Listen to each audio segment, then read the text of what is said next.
Opa. ¿Viste el destino final? Grabando. No te digo que te... Digo que te acuerdas. ¿Esta es la vista que se graba? Supongo. De momento. De Qué hecho, lo ideal es como anclar su... Sí, Eso mismo. este que dice anclaje. Como para que sí que... Y ese lo ponemos. ¿Lo ponemos ya? ¿Puede ser o no? Incluso usted en esa partecita blanca lo puede poner en doble clic. Como que se expande a... Ahí. Y, chuta, de aquí no verá. El chat. ¿Cómo es el chat? No veo. El light. ¿Ese? Ese mismo. Es el chat, ya. Vamos a ponerlo por acá.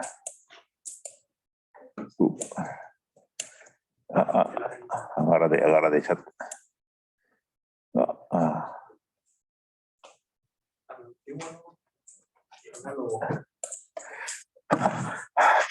Ya. A ver. Estamos grabando. Está.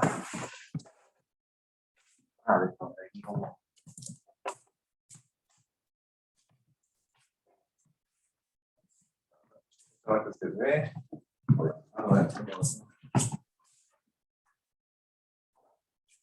¿Esa es la vista de pizarra o alguna más grande? ¿Esa? Es como, de hecho, ahí hay una que se acerca un poco más a la pizarra. Y aquí igual usted la puede acomodar a su gusto con el controlcito. La escena 1 está como más La escena 1 es la. en la pizarra. ¿Esa es la que tienes puesta? Sí. Ya. Y esto es como para. Es como para que usted juegue. Subir un poquito. ¿Y el zoom tiene esto o no? Este. Ya. Con ese se puede acercar más. Pero yo creo que estamos. Solo voy a poner el. Esto lo voy a poner más arriba, entonces, porque. A ver lo que estoy. Por ahí. Ya. Hay gente conectada, ¿no? Sí. ¿Están todos durmiendo? ¿Qué pasa? Bien. A ver, los que están ahí online, ¿se escucha? ¿Se ve? Aquí estoy. Profe. ¿Sí? ¿Se ve? ¿Se escucha bien? Ya, qué bueno, ¿no? Estamos grabando.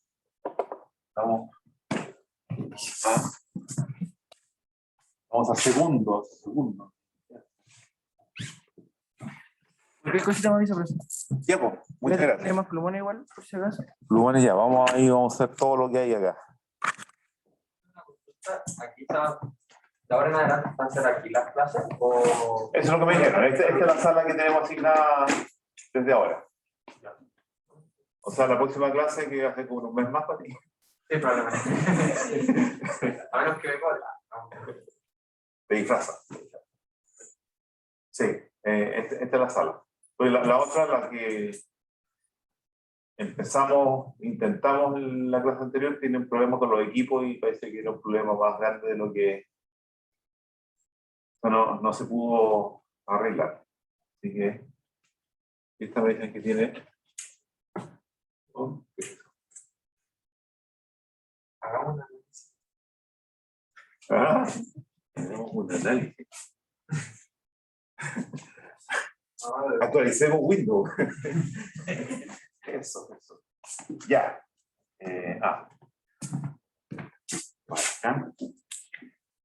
Entonces, ya, retomemos ahí, estamos con desde el martes empezamos ya con un tema ya un poquito más propio del curso, que son estas integrales.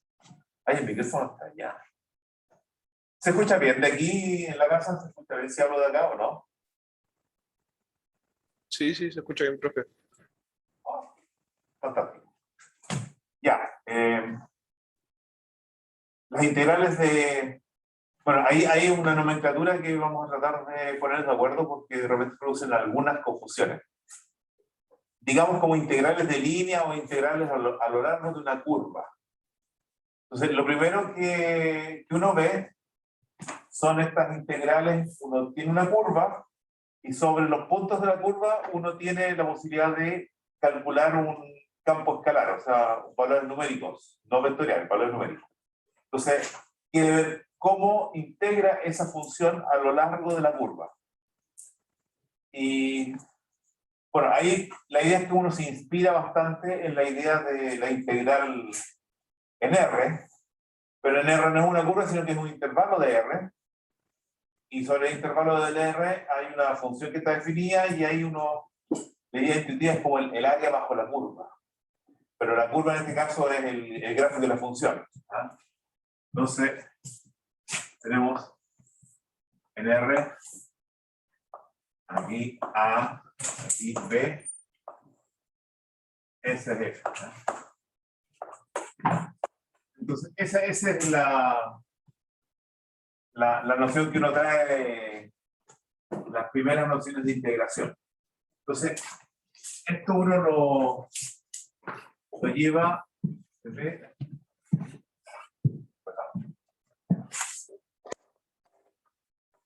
poner aquí como que tengo plano XY. Bueno, la curva puede ser en R2 o en R3, lo que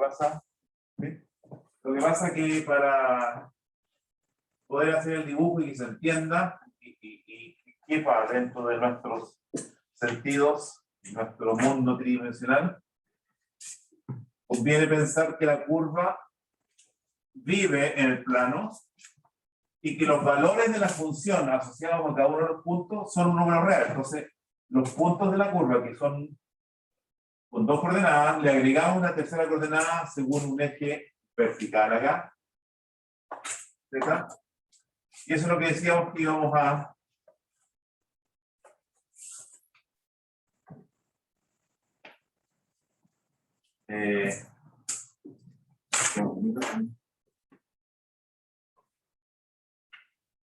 entonces, un poco esquemáticamente como la idea de, yo digo, como de un murito. ¿Ah? Entonces, el área de ese murito, o de esta como superficie, está apoyada en la curva, y que la altura podría ir cambiando depende de dónde estemos, o sea, como un muro de altura variable.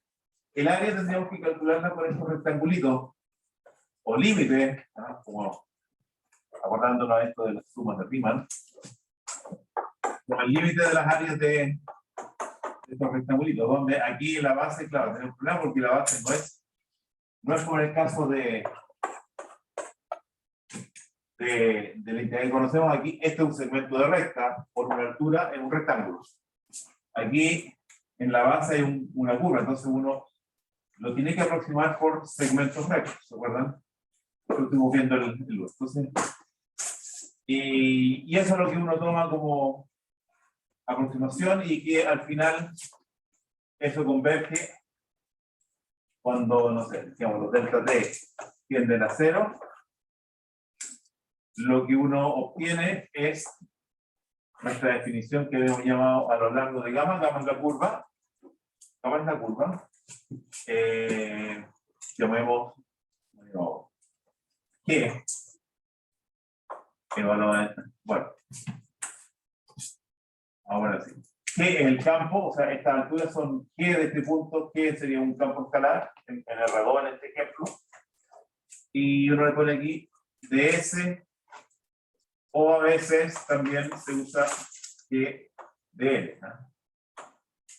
Este ds o de L es como el que dice el elemento de longitud. Estoy midiendo longitudes acá por altura. Entonces, esto se ve como las áreas de los rectángulos, o el límite de esas áreas de los rectángulos. Eso, pues para eso vimos que se podían traducir ahí vamos a ver los ejemplos. Se llevaba esto a un integral en R, ¿no? Usando la parametrización de la curva. Todo esto correspondía a un integral en R que podíamos calcular con todo nuestro conocimiento de integración. Entonces, vamos a ver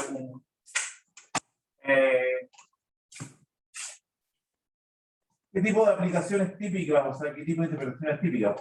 Bueno, una podría ser esta de calcular el área de esta figura, ¿no? el área de este murito. Pero Otra cosa es, si es que lo que tengo definido a lo largo de la curva es una densidad, que se llamaría una densidad lineal de algo, típicamente de masa, por ejemplo. O sea, me dice, ¿cuál es la densidad de masa en cada uno de los puntos de la curva? La integral, ¿qué lo quedaría? Si integro a lo largo de la curva la integral de masa. La masa total. Entonces aplicaciones. Sería masa integral de densidad de esta. Bueno, eso es densidad lineal de masa. Una densidad lineal de masa, uno la pone ahí y le integra uno en la curva. Y ahora que tiene la masa, típicamente uno quiere saber la masa como de un alambre, suponiendo que el alambre esté hecho de un material que hay zonas donde la densidad puede ser más grande o más pequeña. Cuando la densidad de masa es constante, son un alambre que está hecho de algún material uniforme, dos partes iguales, esta cosa se simplifica porque esta densidad, que sería una constante, como que si uno lo saca fuera de la integral, vamos a ver ahí que estas propiedades de la integral se mantienen aquí en este caso, y quedaría solamente la integral del ds. ¿Qué quiero que sería la integral del ds?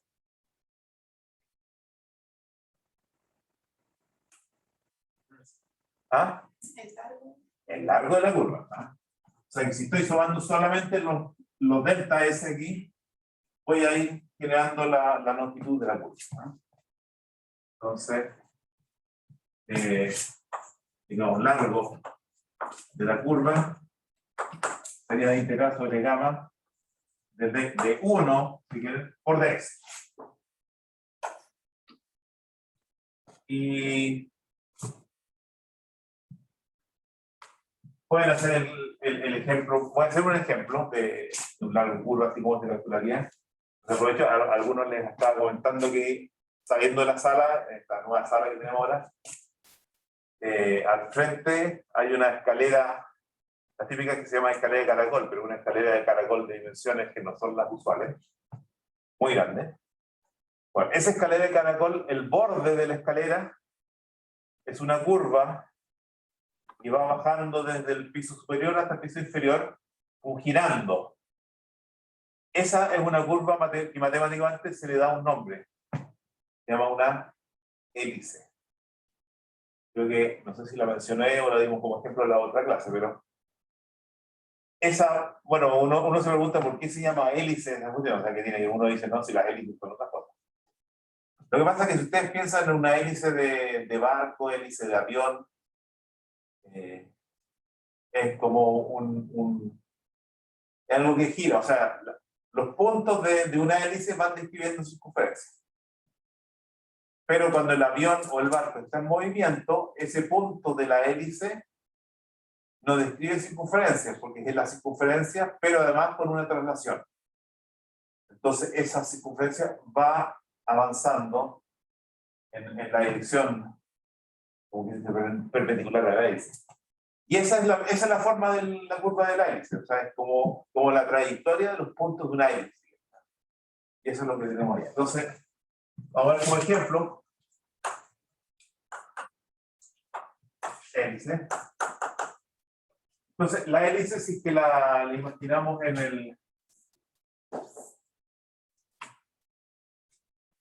como una curva que se mueve en el borde de un cilindro, si es que imaginamos que...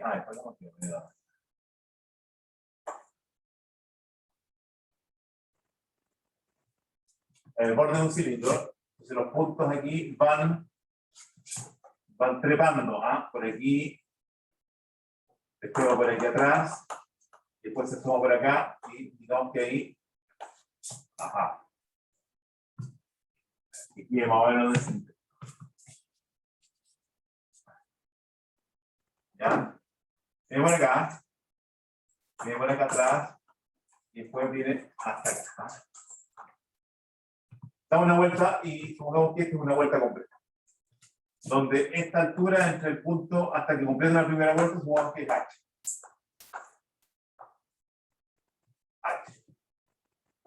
¿Cuál es una parametrización como bien natural para describir esta curva? Es la siguiente.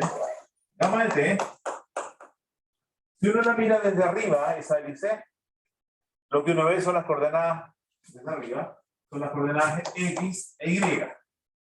Y los puntos van a ir describiendo, si lo miro de arriba, solamente van a describir, ¿qué curva van a describir según lo que veo? Circunferencia. O sea, de arriba no vería el cambio de altura, sino que vería que el punto gira nomás en torno al origen. Y por lo tanto, uno dice la coordenada x y la coordenada y deberían seguir como la trayectoria de la circunferencia, donde esta es la típica parametrización de circunferencia, r coseno, rc. La altura, y yo no la veo, pero si me pongo acá a mirarla, la altura es algo que va subiendo en forma como constante. La altura va variando a velocidad constante. Entonces debería ser como proporcional a t para que sea una variación a velocidad constante, la altura. Y podríamos poner constante por t. Pero voy a poner esta constante, h t partido por 2pi. ¿Por qué esta fórmula tan complicada? Porque me gustaría que cuando yo dé una vuelta completa, mirado de arriba, cuando ese círculo complete su trayectoria, haya subido una... esto está mal. En realidad es este punto.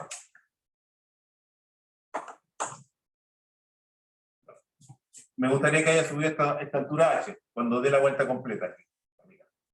Y esa altura h es cuando el ángulo haya recorrido 2pi.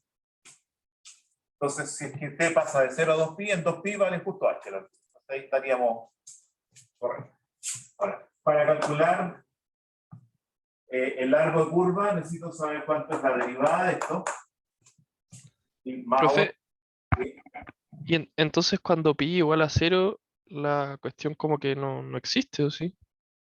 es que el pi no es 0. Ah, cierto. Ya. Gracias. Eso, en otro mundo no pasa. Ya, aquí la derivada sería menos r seno de r coseno de, y aquí el t se va a quedar h sobre 2. Y la norma, que es lo que vamos a necesitar, porque eso es lo que aparecía en la norma de la derivada. ¿Se acuerdan? Esto cuadrado y esto cuadrado sumado, esto va a dar un r cuadrado, y esto al cuadrado. Entonces va a ser raíz de r cuadrado más h sobre 2pi al cuadrado. ¿Sí? Ese es el camino. Por lo tanto, ¿cuál es el largo de esa curva?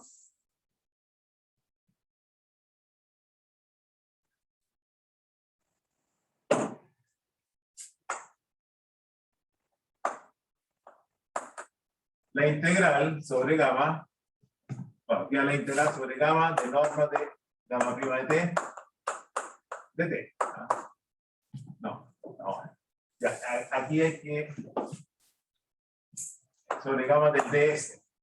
Y eso es integral entre. Este es el concepto, y aquí es la forma de cálculo. La forma de cálculo es usando una parametrización, y la parametrización tengo que poner dónde se mueve el parámetro. El parámetro se mueve de 0 a 2pi. Y el ds se cambia por la norma gamma prima de t de t. Si lo piensan un poquito en términos como cinemáticos, en términos de velocidades, el gamma prima sería el vector velocidad. Y la norma sería la rapidez. Y la integral de la rapidez con respecto al tiempo, ¿qué es lo que da?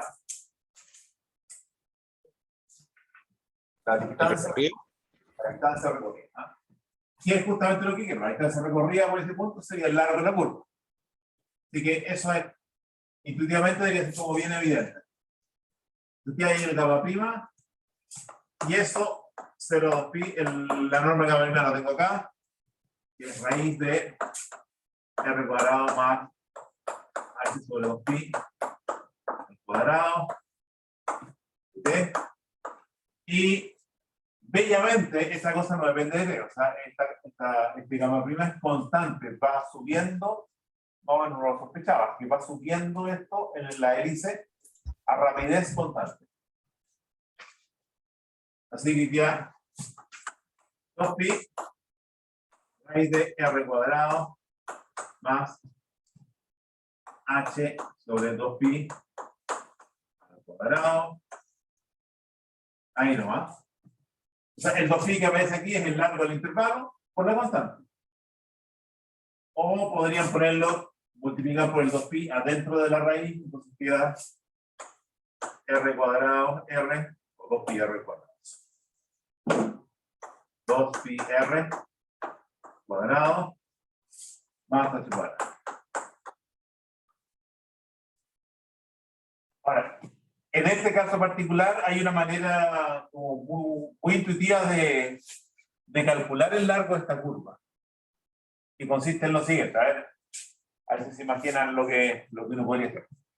Imagínense que el cilindro el borde por donde va subiendo esta hélice, supóngase que es, no sé, de papel, de cartón, de algún material así que podemos nosotros cortar. Entonces yo lo cortaría acá.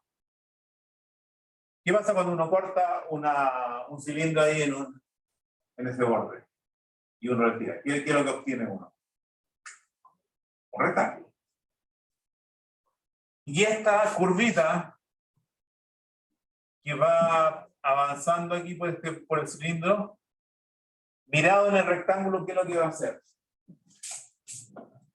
Una diagonal. Una diagonal de rectángulo, exactamente.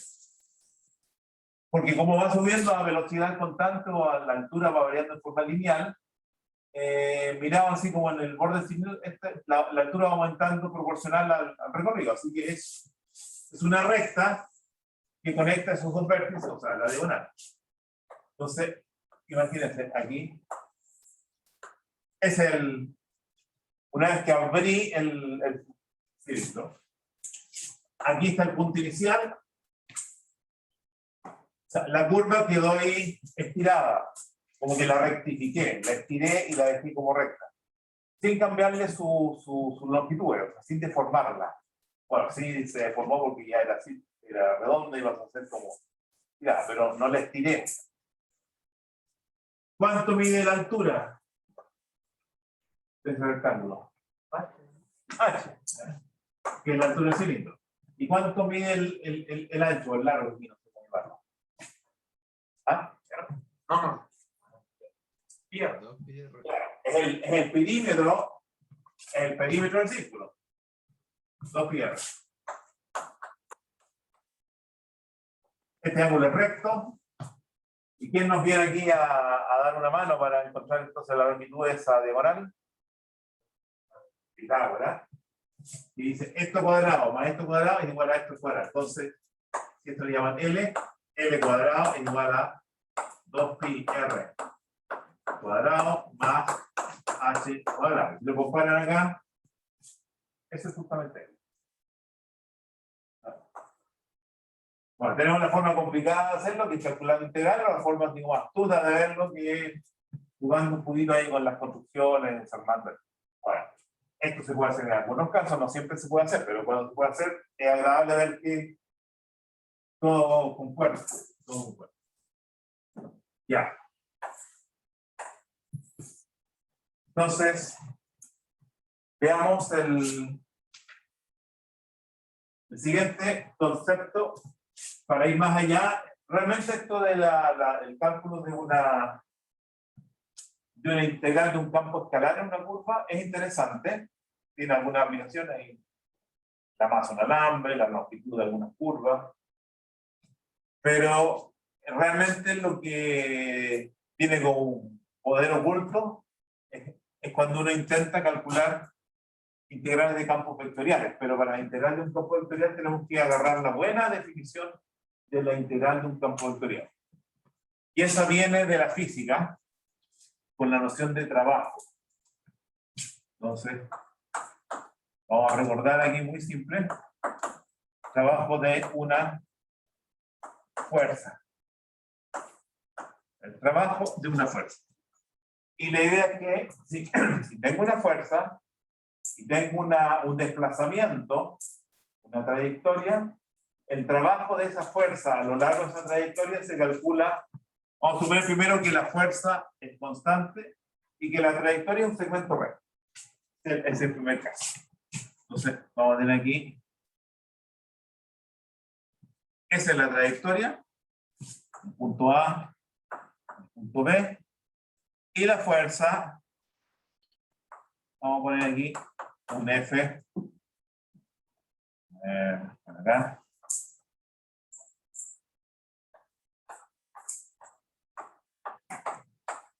¿Ya? En la fuerza ahí va viajando ahí por esta trayectoria recta. Entonces, lo que nos dicen es que el trabajo, la definición del trabajo de esa fuerza a lo largo de la trayectoria se calcula como la longitud recorrida. Entonces, vamos a poner aquí W. Igual. Distancia. A ver. Que sería la longitud que va a recorrer la fuerza. Por. Y si aquí ponemos un ángulo, el ángulo que forma la fuerza con el sentido de movimiento, el ángulo θ sería acá, por la magnitud de la fuerza, coseno θ. O sea, en el fondo es la proyección de la fuerza en el sentido del movimiento por el recorrido. Recorrido y la proyección en el sentido de movimiento. Entonces, eso se le puede dar varias formas alternativas. Por ejemplo, uno reconoce aquí un producto interno. O sea, uno puede reconocer aquí un producto interno. El primer producto interno que uno reconoce es que es el producto interno entre este vector y este vector. Porque el producto interno de dos vectores, geométricamente uno puede calcular como el producto de las normas. Esa sería la norma del vector AB. Esa es la norma del vector F. Por el coseno del ángulo que forma. Entonces, notamos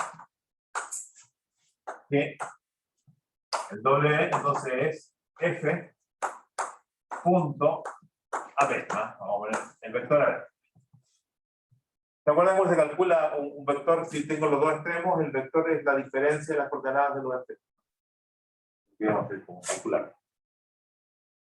Y hay otra forma alternativa que es ¿cómo se calcula la proyección de un vector sobre una cierta dirección?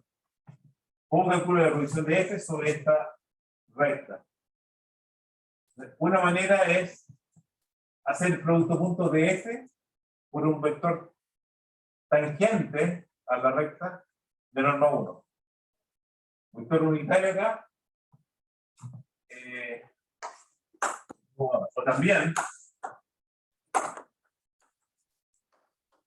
vamos a poner así, cuidado, aquí no quiero cambiar las letras, pero esto no tiene nada que ver con el parámetro usualmente que estamos dando en las parametrizaciones. Aquí el T puede usarlo con dos significados. El T con gorrito va a ser el vector tangente unitario, asociado a un punto de la curva. Bueno, entonces este es el tangente unitario a la curva. Podemos decir A, B, o sea, como el segmento AB que sería U. B es el vector. Ahora, ¿cómo se calcula ese vector unitario? Bueno, hay varias maneras. Por ejemplo, podríamos tomar el vector AB dividido por la norma de AB. Hay una manera de calcularla. Pero, digámoslo así, y con esto hay una forma alternativa de escribir el trabajo que sería F punto el vector tangente unitario, eso me da la proyección sobre la dirección por la norma de recta o la distancia de A a B. Esto igual a la norma del vector. Ya, bueno, ahí ya le hemos dado suficientes vueltas a la noción de trabajo, pero en un caso muy sencillo, en donde el desplazamiento de un segmento recto y la fuerza es constante. Entonces, si es que uno quiere extender esta noción hacia no un segmento recto, sino de una curva, y le da además la libertad al campo de fuerzas o el campo vectorial F de tener distintos valores, depende de dónde me encuentre, o sea que sea un campo vectorial variable. ¿Cómo podríamos definir el trabajo de ese campo a lo largo de esa curva? ¿Ya? Eso. Sí, de hecho, vamos a ver aquí. Vamos a hacer una pizarra muy moderna.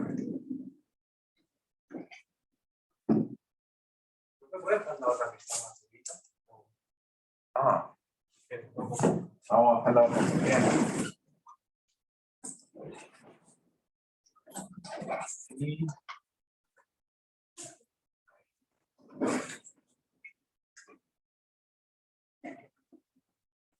listo. Ahí por lo menos dejan ahí, ahora no sé, en la casa, no ven todo lo de arriba, pero algo. Pero lo que vamos a hacer ahora es caso F, campo vectorial. ¿Ya? Es un campo vectorial. Después vamos a medir, bueno, obviamente uno empieza a medirle cosas como que sea diferencial y todas esas cosas, siempre uno necesita usar esas derivadas. F campo vectorial y gamma curva, no sé, regular. O regular por trozo, pero pensemos que lo que hacemos en un trozo. Si la curva es un pedacito donde es regular y el campo. Entonces, voy a tener. Aquí está mi curva, voy a llamar gamma de A y gamma de B. Este sería el extremo A y el extremo B. Entonces, gamma es la parametrización, es una función que va del intervalo a B en Rn. Esto está aquí en Rn. En cada punto yo puedo calcular el F asociado a ese punto. Y lo que uno intenta, entonces, para calcular el trabajo, en este caso, es discretizar esto y poner ahí como una especie de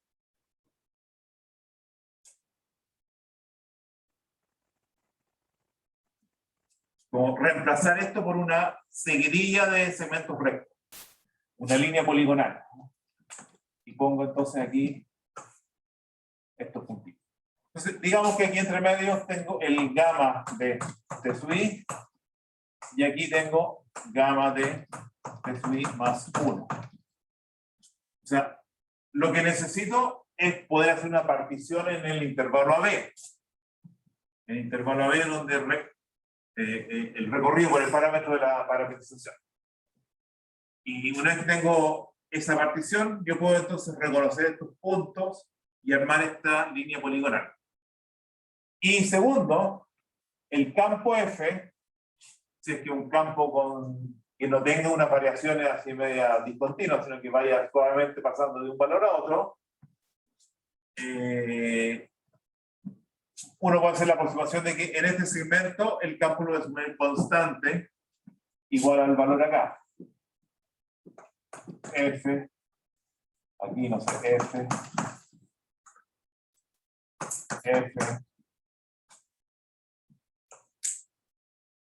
esa flechita depende de cuánto sea el campo en esos puntos. Entonces, voy a decir que el trabajo uno lo puede aproximar por la suma de los trabajos en cada uno de estos intervalos. Y ahí ocupo lo que habíamos puesto antes. Entonces va a ser la suma sobre I de qué cosa. Entonces, a ver, voy a usar la última formulita. Voy a decir que es el producto entre F. ¿Dónde evaluaríamos F? A ver.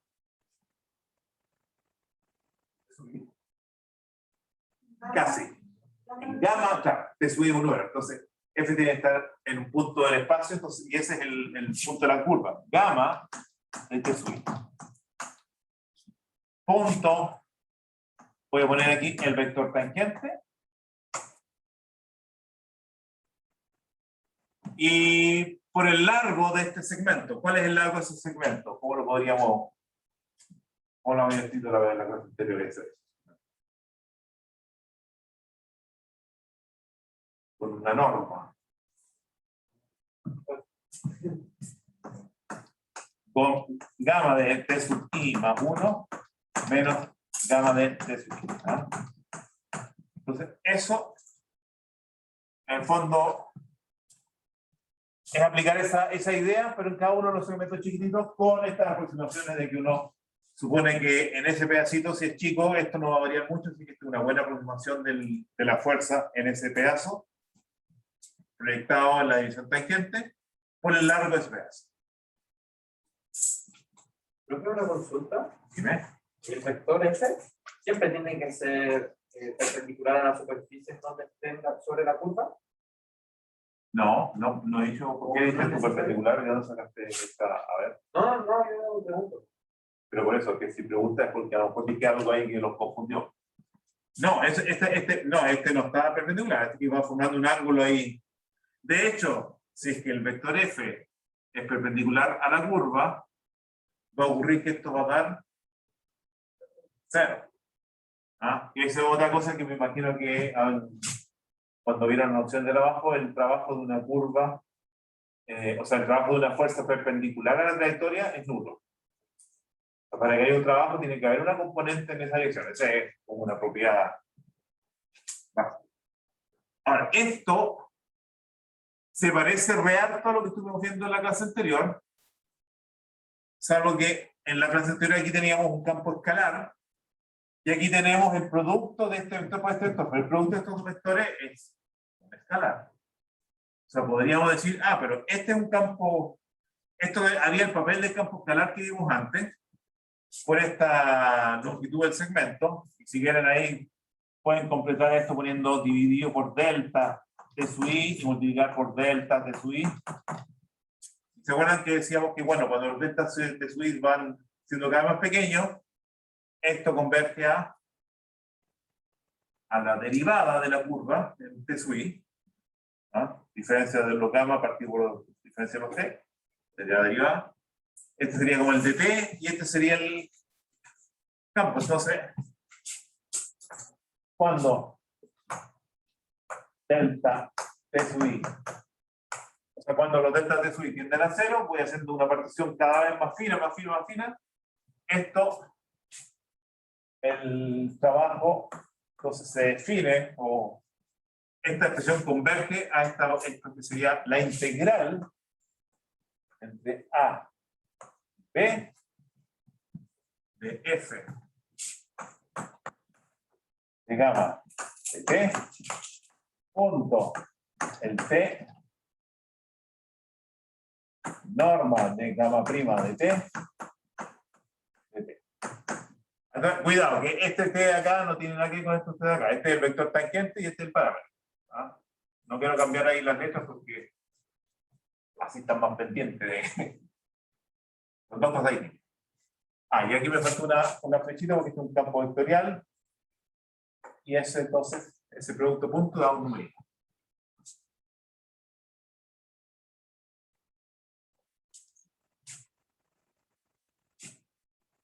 Y esto de acá es lo que se notará. Es la integral sobre gamma. Esa es la integral del campo vectorial. Esa va a ser nuestra definición de campo vectorial. Que es la integral de F punto dr o, a ver si lo vamos a poner, la integral de f punto dl, dr, con 2. Es lo mismo, ¿ah? Es lo mismo. Son variantes de la misma notación. Que está un poco relacionado con la primera, la que está ahí más arriba, no sé, los que están ahí en la casa, no alcanzan a ver, ¿se acuerdan? Que el W era f.ab. Entonces el f y el ab en el vector que iba en los dos extremos del... Entonces los dr serían como los ab chiquititos, ¿eh? La suma de los f.ab o f.dr. Entonces, esta es la noción de integral a lo largo de una curva. Esta le vamos a llamar, a esto le vamos a llamar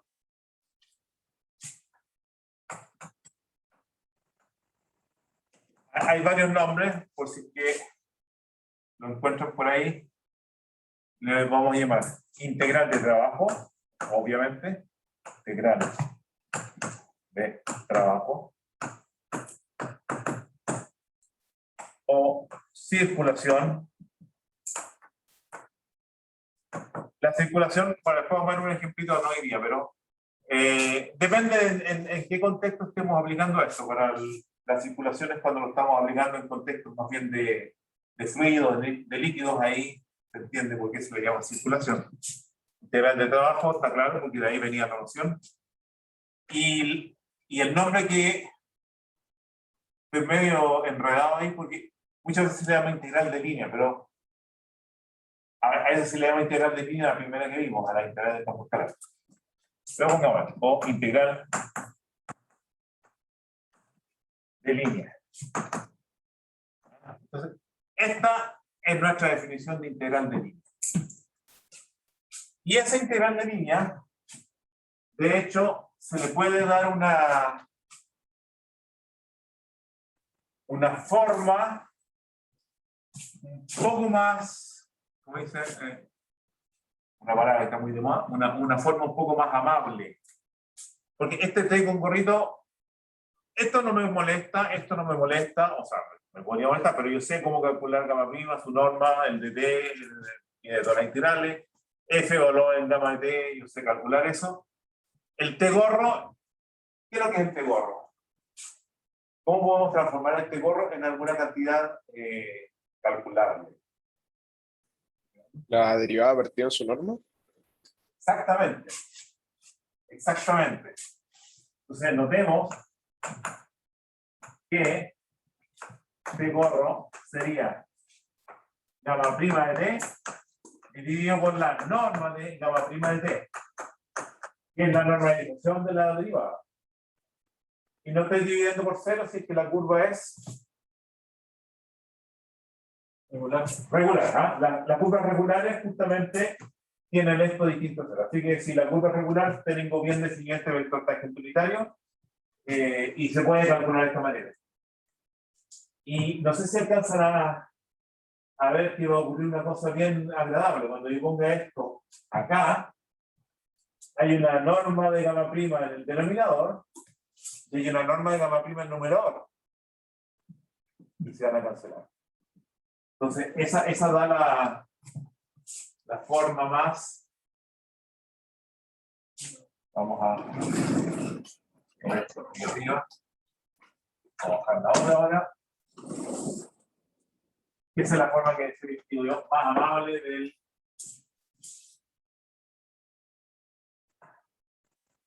esta integral de línea. Entonces, voy a poner ahí como definición.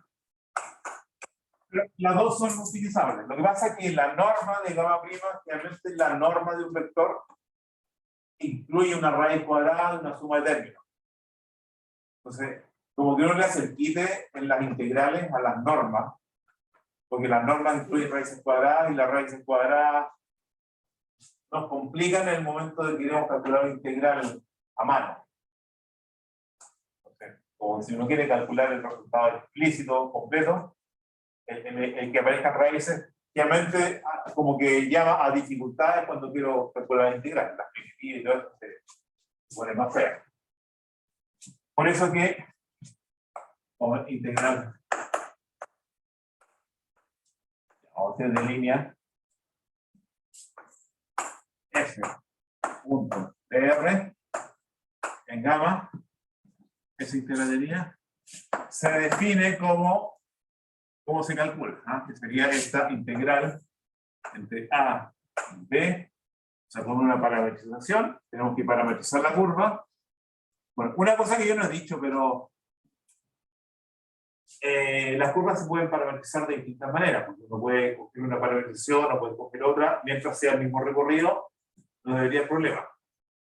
Y habría, en algún momento, tendrían que ustedes convencerse de que el resultado de esta integral es el mismo cuando yo cambio de una parametrización a otra, o sea, asociado con un cambio de variables, y que no va a cambiar el valor de la integral. Ese es un resultado que se tiene, pero que le voy a hacer el kit y no nos vamos a meter en ese tema en detalle. Entonces, pero lo que uno dice que esto es gamma f de gamma de t, punto. Entonces queda punto el t gorro, que es gamma prima partido por la norma, entonces queda solamente el gamma prima.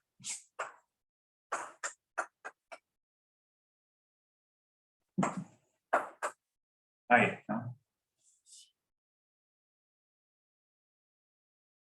Ahí. ¿De acuerdo? Esa es la definición de nuestra integral de línea. Ahora, veamos un ejemplito sencillo. Ya que tenemos la hélice, integremos alguna cosa en una hélice. Bueno, el cálculo es bien sencillo. Entonces, hagamos un ejemplo. Por ejemplo, si fuera una partícula, si estoy moviendo en la hélice una partícula de masa m, y la fuerza que uno hace aparecer es el peso. Entonces voy a decir que F sería menos m que la unidad. Entre paréntesis es constante. O sea, aquí el F es constante en este caso. La integral va a salir más sencilla. La curva no es constante, la curva no es un segmento recto, porque ahí ya sería demasiado simple, sino que gamma igual hélice. O sea, gamma de t, ¿se acuerdan? R coseno de R seno de H partido por 2 pi.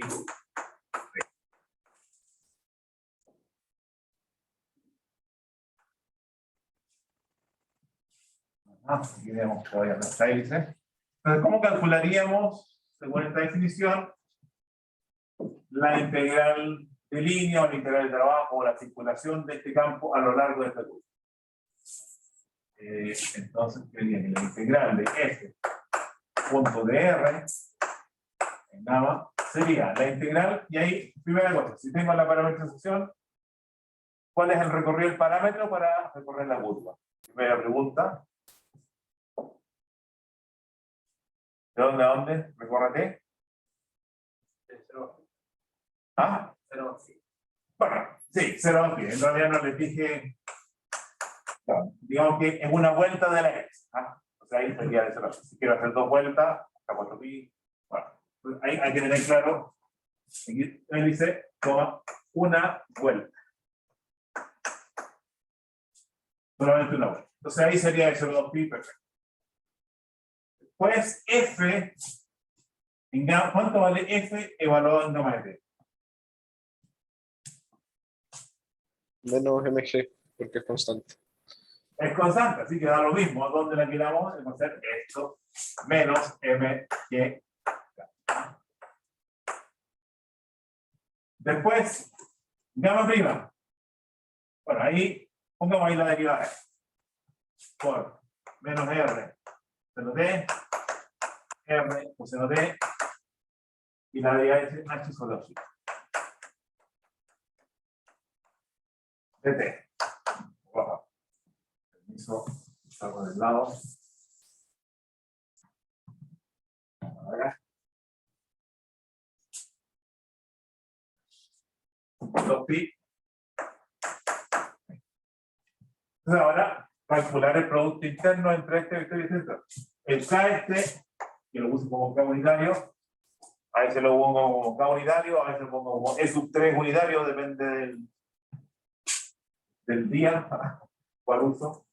Pero ese vector es el vector 0, 0, 1, son las componentes de K unitario. Por lo tanto, este vector que es 0, 0, y la tercera es menos MG. Por este, 0 por esto, y menos MG por esto, se va a dar menos MG, que multiplica H sobre los pi de T. Que es en este caso constante, así que la parte de integración de este producto sale facilito con una constante por el ancho del intervalo. El 2pi con el 2pi de acá se va a cancelar y va a quedar menos m que h. Es como la diferencia de energía potencial. Vamos a volver a ver ¿ya? Entonces podría ser de que aquí resulte una cosa más complicada, en principio que sea una función no constante, sino que dependa de t. Pero si depende de t, vamos a tener que entonces hacer uso de toda nuestra habilidad para calcular integrales de funciones de t. ¿Ya? No hay. Sí. Me viene como que si las cosas fueran gradiente en potencial, como que se tomaría una regla verdadera y en las fórmulas, ¿no?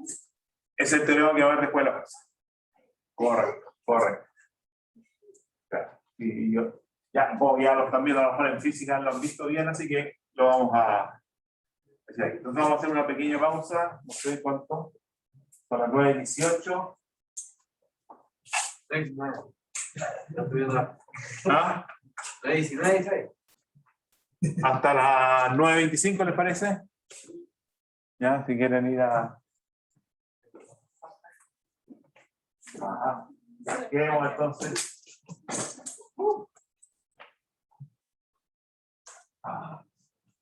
Seguimos entonces ahí. 6 minutos.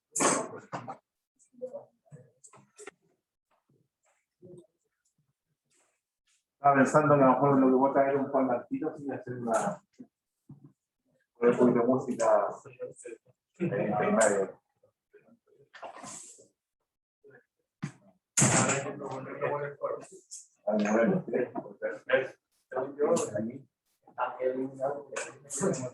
En el 851. Ah.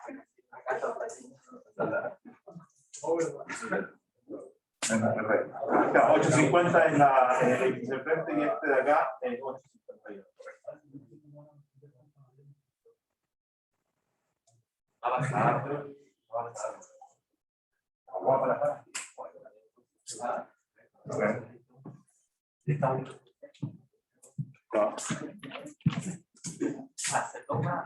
esto.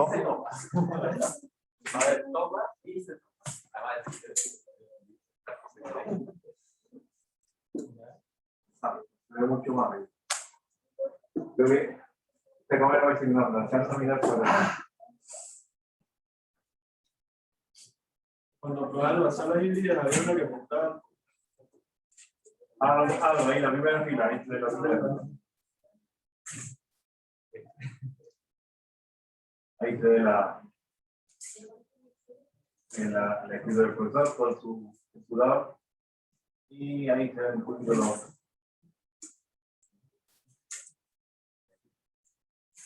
Yo, la pizarra, el otro monitor y el resto de la.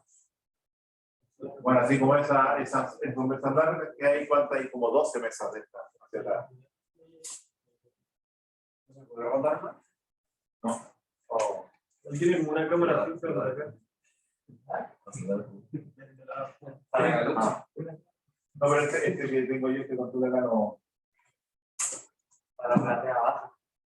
Vamos a hacer para el otro lado. Y vamos a hacer una cosa como. Si se llega ahí, vamos la queda hasta ahí, yo vamos a llegar. Dice que.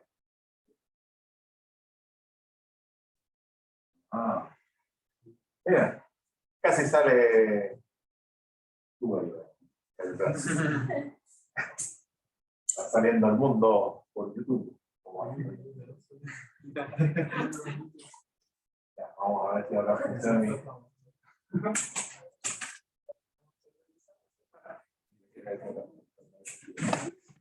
No. 3 minutos.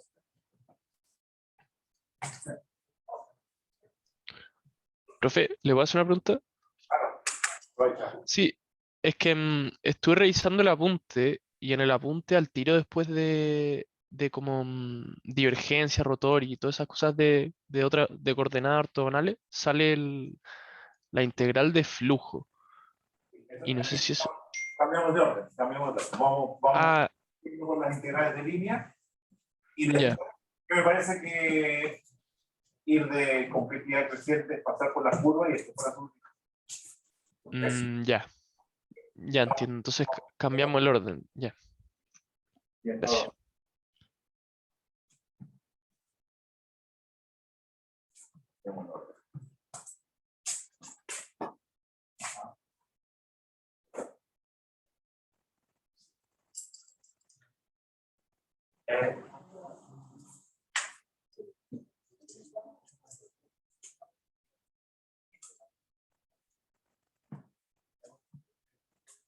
Cambiamos el orden. Vamos.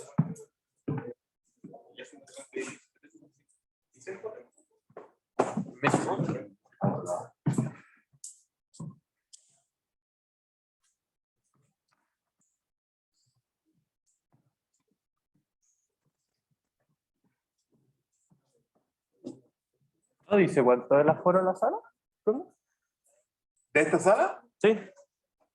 ¿Dónde dices tú? No, yo pregunto si es que hay alguna. ¿De que yo un letradito? No, no he visto. ¿Por?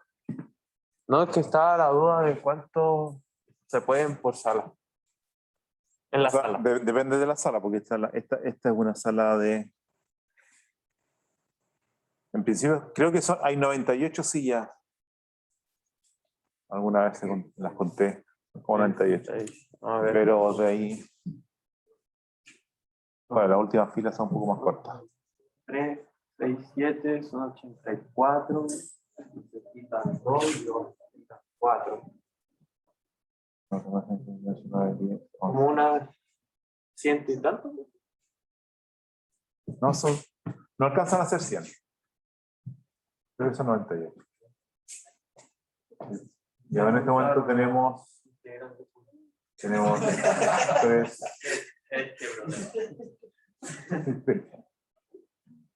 7,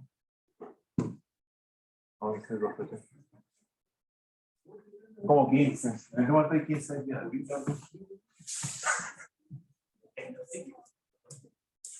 Había un más, el martes era como 17. A lo mejor hay 2 que están esperando. Pero yo le puse el foro. Para que... Ya. Estamos en la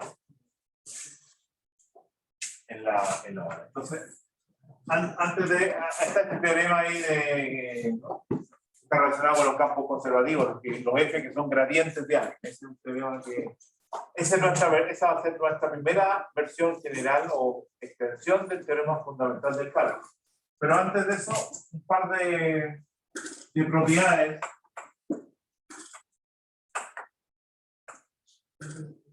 de esta, como que dice, esta nueva integral de línea. Tendrá algunas propiedades interesantes. Entonces, hay una primera que es siempre, casi todas las integrales que uno define, hay una primera propiedad que a uno le gusta poner, aunque como que no sirve de mucho, pero igual luce bien, que es la linealidad. ¿Ah? Entonces, uno dice que la integral en una curva de alfa f más beta g punto dr, eso sería alfa por la integral de f punto dr gamma más beta por la integral de G punto D. ¿Ya? Así que, por un lado, las constantes salen fuera de las integrales, las sumas se separan en sumas integrales. Entonces, de repente esto ayuda ahí, simplifica un poquito los cálculos. La otra cosa que a lo mejor pasa un poquito desapercibida es, con una curva uno puede escoger distintas parametrizaciones. Entonces yo les dije ahí que no importa, si ustedes cogen cualquier parametrización razonable, el resultado no va a cambiar. Bueno, eso es falso. Hay una excepción. Y es si el sentido del recorrido lo invierto. Si en lugar de recorrerla desde A hasta B, la recorro de B hasta A, me devuelvo, o sea, cambio el sentido de recorrido, va a ocurrir algo que es que el vector unitario, el tangente unitario, va a cambiar de sentido.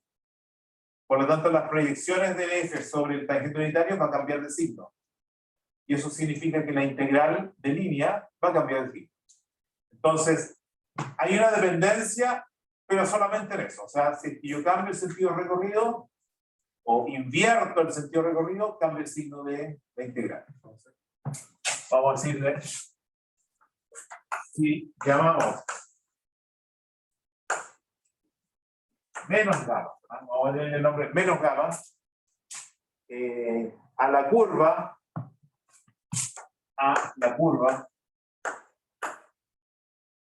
recorrida en sentido inverso. Si la recorro en sentido inverso, entonces ocurre esto de que la integral, entonces uno pone aquí menos gamma recorría gamma, pero recorría para el otro lado, de f punto dr es igual a menos la integral sobre gamma de f punto t. Y esa va a ser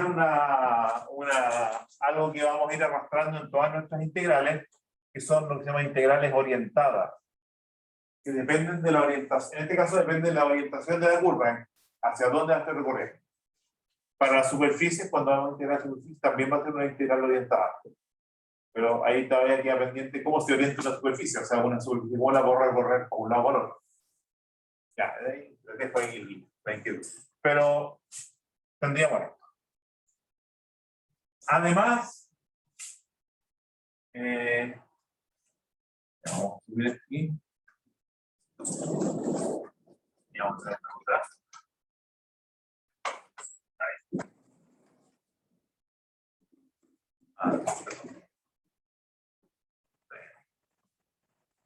Ok. Además, hay una especie de como de linealidad, pero respecto de las curvas. O sea, cuando uno, eso es lo que llamamos aditividad. La curva la descompone en varias curvitas, que es muy práctico cuando tiene una curva que es regular por trozos o por tramos. Entonces, la cosa va a estar bien definida en cada tramo y después uno suma los resultados. Y dice que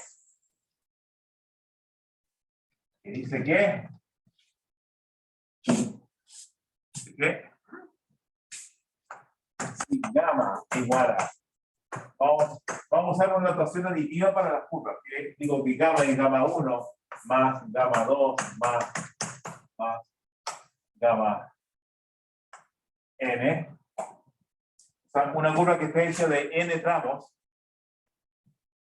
perdón, ¿no? Recorrer gamma 1, luego gamma 2, luego puntito, ¿ah? O sea, gamma es recorrer en orden toda esta curva.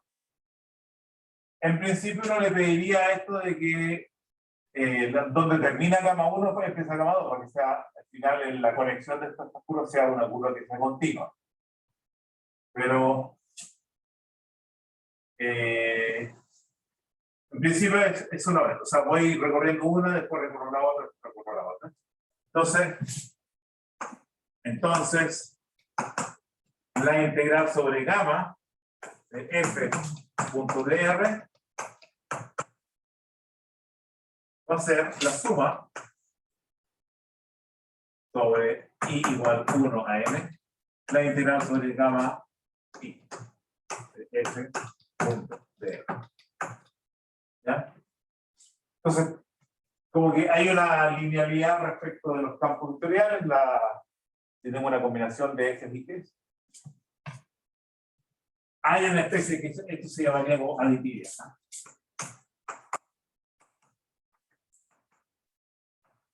Hay una aditividad y también hay una especie de el signo menos ahí que en la curva sale fuera del integral con un menos de integral, ¿no? También ahí.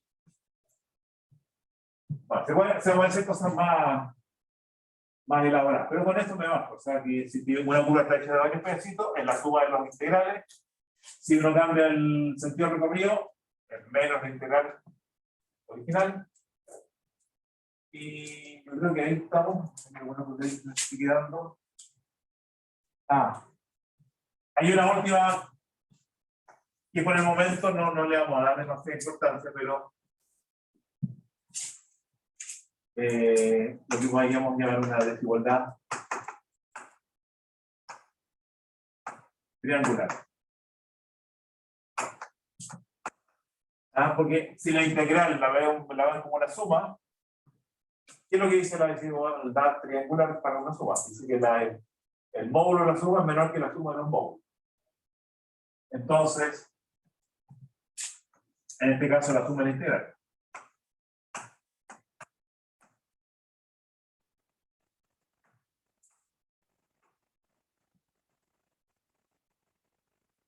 Bueno, esta la vamos a mirar un poquito ahí porque, bueno, no nos va a servir mucho por ahora, pero podría ser interesante. Entonces, ¿qué es lo que uno pondría acá? Igual que el integral del módulo.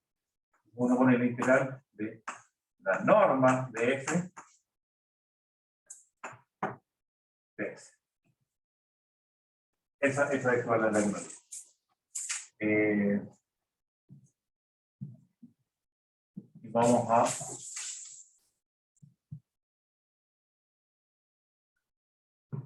esa desigualdad. Esa a lo mejor requiere alguna pequeña demostración, aunque más o menos obvio debería ser más o menos obvio. Lo que uno tiene que hacer es irse a la definición de esta cosa. Uno dice la integral sobre gamma de f.dr sería la integral de f gamma de t por gamma prima de t de t. Lo del módulo acá. Con el módulo acá. Entonces, esta de acá, esta de acá es una integral real, así que en las integrales reales ya sabemos esta desigualdad triangular. El módulo de integral en R es menor que la integral del módulo en R. Entonces, esta integral es menor que la integral del módulo de eso.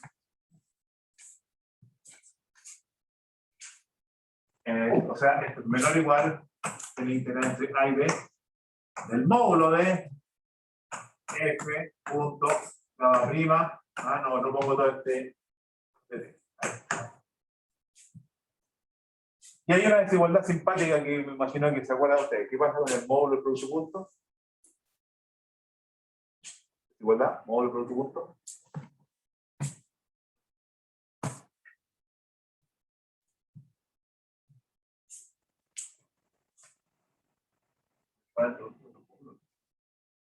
¿Y cómo se llama eso?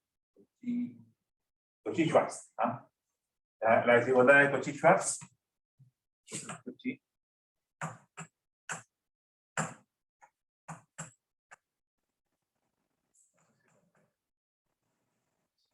No, hay una doble por ahí que me falta.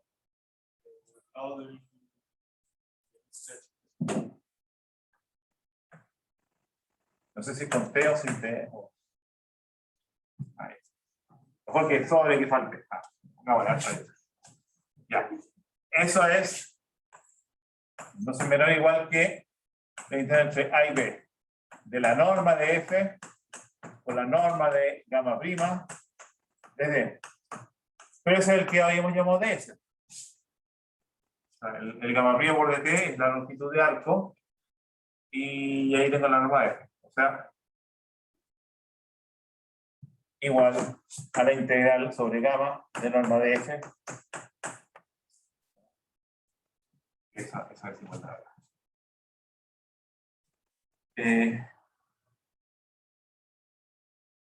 Claro. Ya. Entonces veamos el teorema. Ese ya empieza a ser un poco más interesante. Este teorema. ¿Qué pasa si es que yo integro un gradiente? El campo vectorial f es gradiente de una función de escalar phi.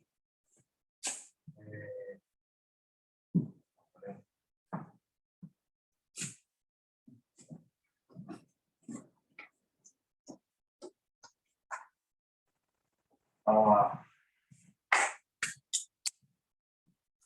este problema, vamos a aprovechar ahí. A ver, ¿cuál se ve mejor también? Cerrar. No sé. Teorema. No, bueno.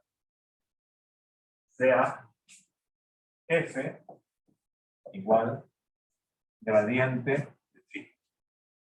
Entonces, conservativo. Si tengo un campo de fuerza conservativo, por definición, es un campo que es el gradiente de un campo escalar. Phi. Entonces, teorema. La integral de línea de f punto de r, o sea, la integral de gradiente, si quieren, uso phi, que sería como una mayor potencial, que es phi en gamma de b menos phi en gamma de a. Este es que tiene el aspecto de teorema fundamental. O sea, cuando integro algo que es una derivada, es la función, la diferencia de la función al extremo. Ahora, este teorema lo tenemos para nuestro integral de línea con campos vectoriales. Si uno hace esta misma cosa con la integral de un campo escalar, no pega muy bien. No parece este teorema fundamental ahí como. Entonces, la demostración es en realidad bien simple. Es primero poner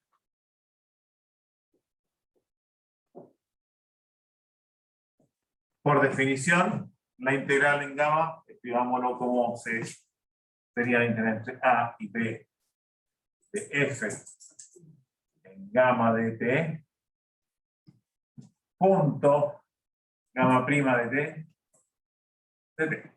Esa es la definición de cómo se calcula la integral de línea usando la parametrización. Y eso, f, las componentes de f son las del gradiente. O sea, de phi de x1, de phi de x2 y de phi de x3 serían el f1, el f2 y el f3. Las componentes de gamma prima serían la derivada de la primera componente de gamma, segunda y tercera de gamma. Digamos que gamma 1, gamma 2 y gamma 3. Entonces, ese producto punto se escribe como de phi a dx sub i, evaluado en gamma de t. ¿Qué sería eso? Bueno, esta suma es por el producto punto. De i igual 1 a 3. Por la derivada de esto que es de gamma sub i de t a dt. O sea, derivo la 10ª componente de la curva con respecto a t. Es el gamma de t.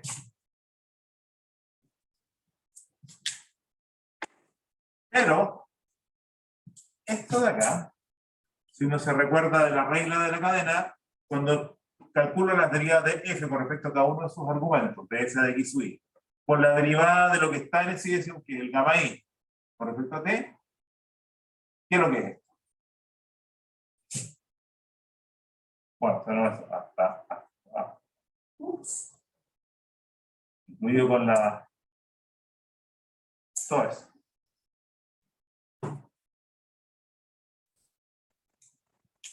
Es la derivada de qué, ¿ah? ¿De quién? ¿Con quién?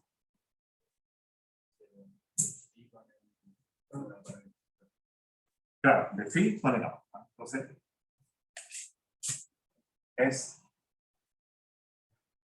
de a de t de phi en gamma de t. Eso.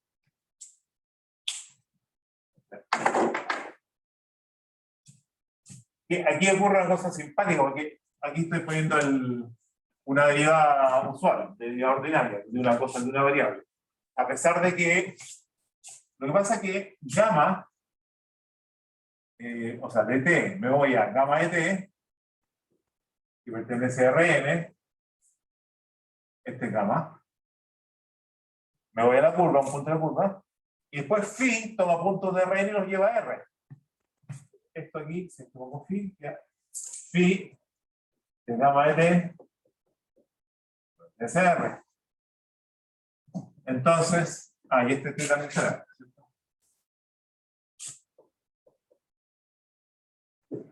Entonces, como que el t lo llevan a vaciar a Rn y el campo escalar lo devuelve a R. Entonces, la composición no es otra cosa que una función de R en R.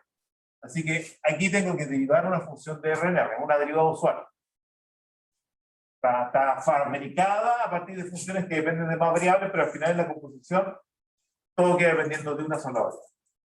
Entonces, la integral entre a y b de esta derivada de phi de gamma de t, y ahí aplica el teorema fundamental del cálculo para funciones de una variable. Esta. La integral de la derivada es esta función en b menos la misma en a. Pues igual a phi de gamma de b menos phi en gamma de a.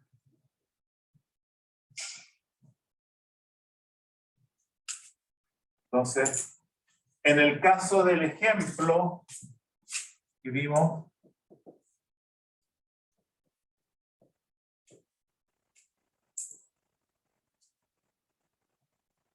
¿ese será conservativo o no? ¿Creen ustedes? Bueno, como está eso.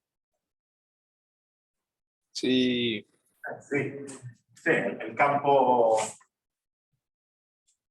el peso o el campo gravitacional es conservativo. ¿Es el gradiente de quién?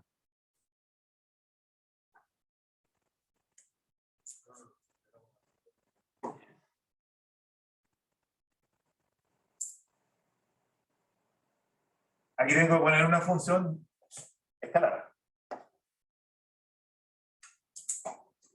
Entonces tiene que ser una función que su derivada con respecto a la primera variable es 0 porque no tiene primera componente, la de segunda también es 0, y solamente tiene tercera componente, o sea, depende solamente de la de z, si quieren ponerlo con z. Entonces, en realidad es esto, menos m que z. O sea, al ojo, al ojo. El gradiente de esto, la derivada con respecto a x0, con respecto a y0 y con respecto a z, menos mg por 1. 0, 0, menos mg. ¿Qué es? Así que la integral ahí en esta hélice de menos mg k punto dr,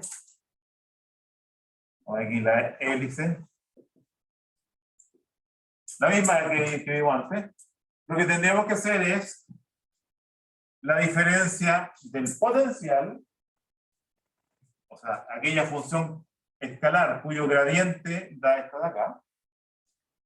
Entonces es igual a menos m g z, si quieren pongámosla acá, entre el punto inicial, que es el 0, 0,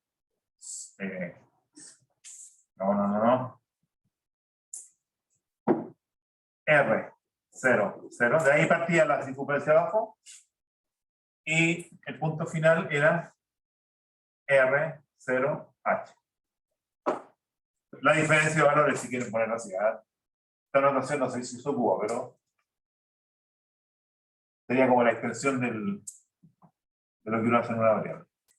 Pero esta solamente depende de la tercera componente. Entonces va a quedar menos m de h. Ahí está. Entonces nos permite calcular estas integrales de línea sin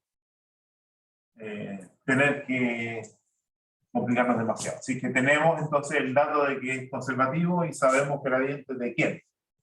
O sea, en el fondo es como tener la primitiva. ¿Ah? Como tener la primitiva. Esta es la primitiva de este. Al revés. Esta es la primitiva de este.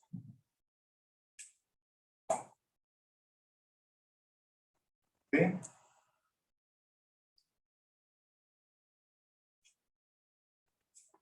Vamos a...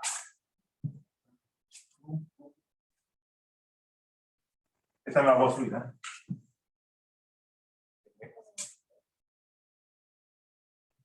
Vamos a usar este teorema o este resultado para...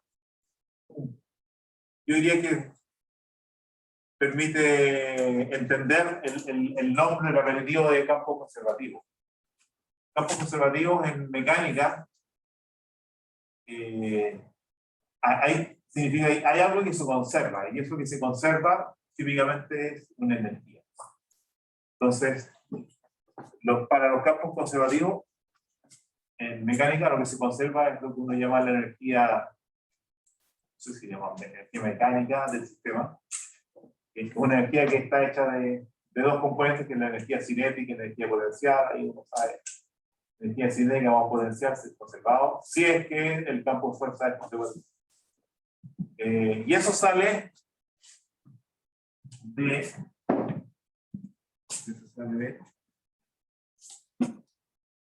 un cálculo bien simplecito.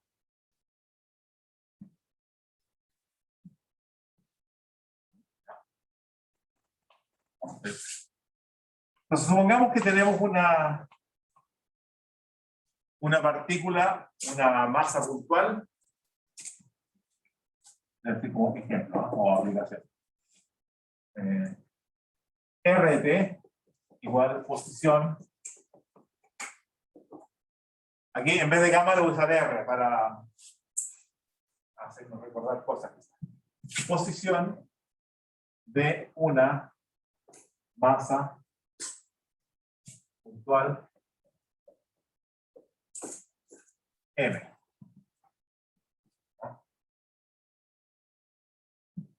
En T. O sea, es una trayectoria.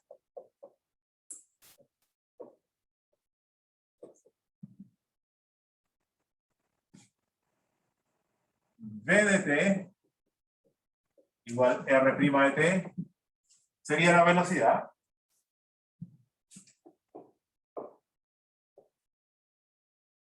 Y A de T, que es segunda derivada de esto, es la aceleración.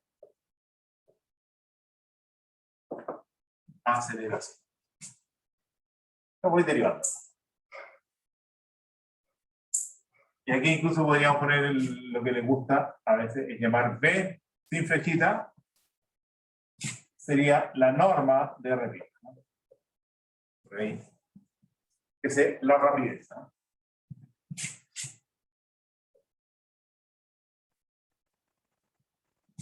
F, campo de fuerza,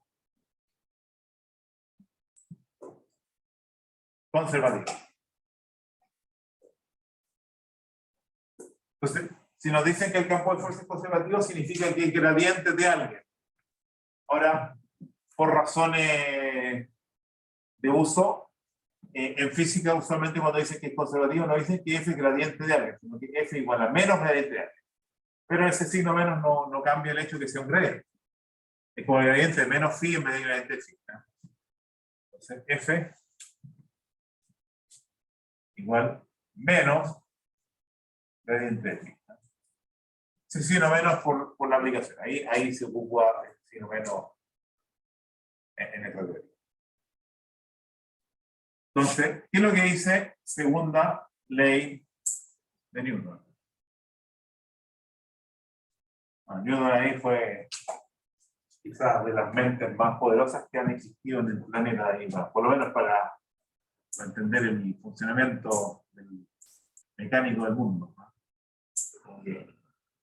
Él veía el mundo como una especie de gran reloj, como que todo tenía que funcionar con un mecanismo y que su mecanismo eran esas leyes. Entonces la segunda ley de Newton dice que F, ¿eso era? ¿Cuánto? F igual M por A.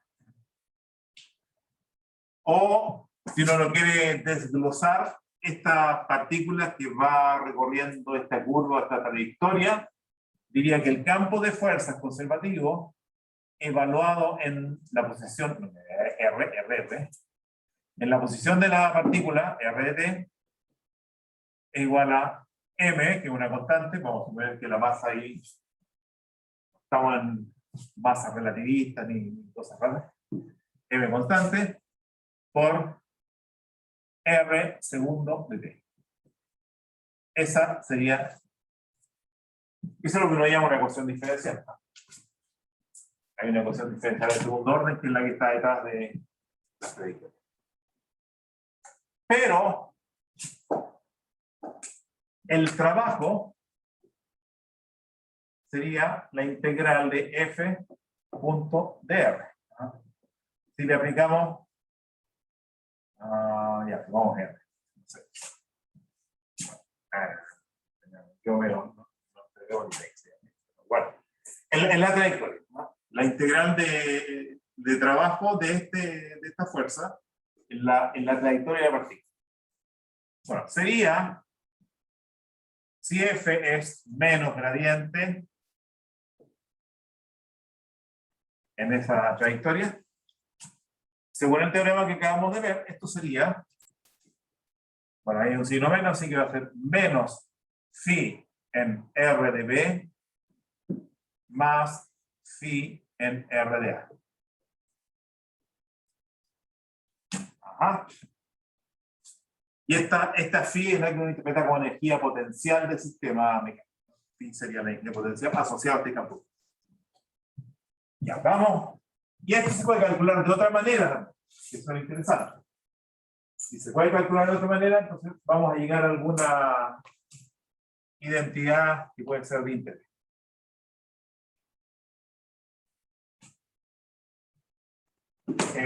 Y eso es decir, bueno, pero F es lo mismo que M por el rango.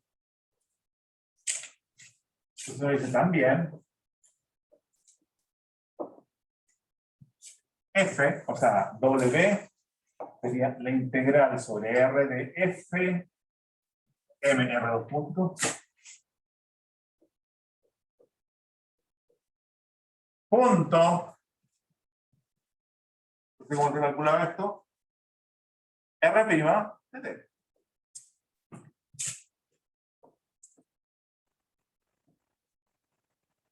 Y notamos, a ver, aquí hay que,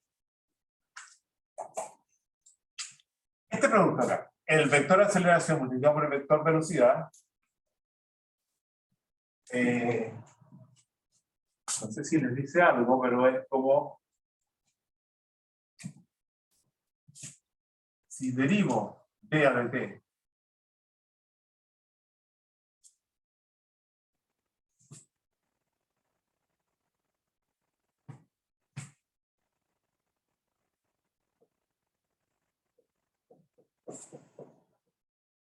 ¿cuánto es la derivada de R' punto R'? Ahí, si es que uno hace esto, derivada de un producto, es derivada de esto, punto esto, más esto por la derivada de esto. Pero como que aparecen eso, R segunda por R punto, R', más R' por R segunda. O sea, serían 2 veces R' de t punto R segunda de t. Ahora, aquí no tengo uno nomás. Entonces, divido por 2. Y este producto de acá sería la mitad de esta derivada. Entonces, ahí. Y voy a sacar las constantes fuera para quedar en medio. un medio aquí de... ¿verdad? O sea, un medio de esto sería eso. El M lo puedo sacar y va a quedar en R. Perdón, aquí. No es en R, no, aquí hay que poner el recorrido del parámetro. ¿No? Sería el instante ahí. Instante. Ah, ahí está. Sí, un medio de ADP de y R' por R'. ¿Qué es lo que es R' por R'? El producto punto un vector por el mismo vector.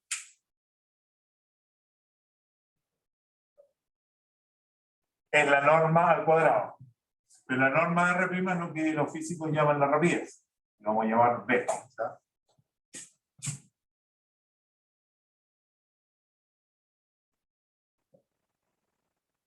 Y da lo mismo porque, bueno, o sea, un medio estaba afuera, ¿verdad?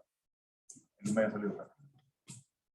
Y eso, la derivada se integra, pero lo más fundamental, esto es una cosa de una variable, depende de una variable, va a ser un medio m b cuadrado en r de b menos un medio m b cuadrado en r de a. Eso y eso, llamémosle b cuadrado b y b cuadrado a. O sea, la velocidad del punto inicial y el punto final. El punto final y el punto inicial. Así, estas dos expresiones fueron resultado del mismo trabajo. O sea, el trabajo W se calculó de una manera, se calculó de otra manera, el resultado es igual. Entonces aquí, ¿qué es lo que dice? Que, vamos a ver, R de B, digamos que el punto B, y este digamos que el punto A. Llamémosle B o A a los dos extremos de la trayectoria. Entonces lo que queda acá es que menos phi de B más phi de A es igual a un medio m bb cuadrado menos un medio m ba cuadrado. Y si juntamos todas las b y todas las a un lado y al otro, entonces este menos un medio ba cuadrado lo paso acá, queda con el phi a, me queda un medio m ba cuadrado más phi a es igual a un medio m b cuadrado y el phi b con signo menos pasa con signo más cuadrado más phi las 10 la hueá de tu reloj. Y eso me dice que esto que es lo que llaman la energía, no sé cómo le llaman, energía total, mecánica total, ¿no? Se conserva, o sea, la suma entre esto que es la energía cinética y la energía potencial al principio y al final, me equivoqué aquí, ¿sí? ¿Dónde? Este sí, B. Ahí está, este que pasó más ahí. Entonces esta es la conservación de energía. Conservación de energía. Ahí estamos.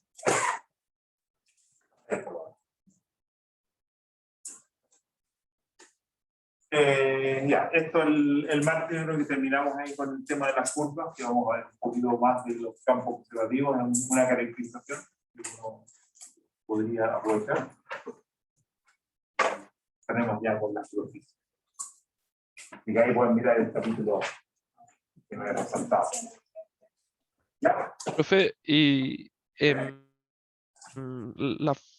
phi vendría siendo el potencial. Exactamente. El potencial del campo fuerza, aquí cuyo gradiente da el campo fuerza. En este caso, la física del pelo. Ah, claro. Sí. Ya, gracias. Bueno, un placer. Nos veremos con este grupo, no sé cuánto, prontamente. Se va preparando el grupo B, me parece, para la próxima semana. Está súper rica esta sala, esta queda como en la manzana al frente del edificio tradicional del edificio nuevo, y subterráneo. Ya. funcionó bien, supongo. Vamos a parar esto. Vamos a parar.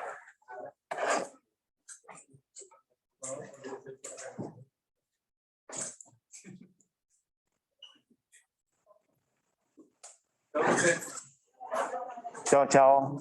Chao. Estén bien. Ya, profe. Chao, chao. Ah, ¿y esto qué pasa? Ese es un cacho de lo mejor. Ah, ok.